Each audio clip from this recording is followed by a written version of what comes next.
Yoga class fails, smiley face emoji, person in lotus position emoji. Last week, my best friend Mark convinced me that the best way to win over my crush, Emily, was to sign up for her Tuesday evening yoga class. I'm not exactly what you'd call flexible. I'm the kind of person who considers tying my shoes a cardio workout, but Mark insisted yoga was the ultimate bonding experience.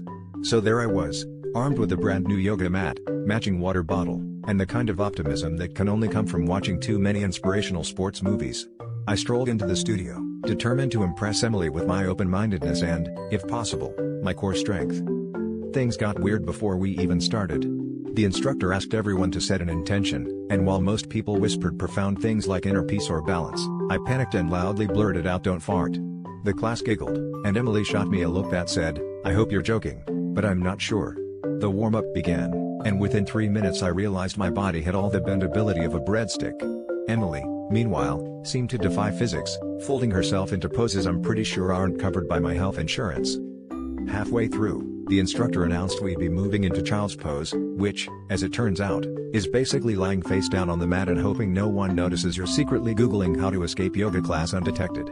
I stayed in that pose for the rest of the hour, claiming I was centering my energy whenever someone checked on me.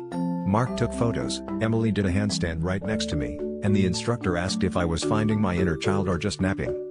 The class finally ended, and as I rolled up my mat with all the dignity of a man who'd just been bested by a foam block, Emily smiled and said, "You know, child's pose is great for emotional release."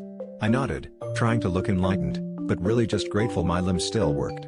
And that's how I learned two things: 1, yoga is harder than it looks, and 2, my emotional maturity level is apparently stuck in child's pose, which is probably why I still giggle every time someone says downward dog.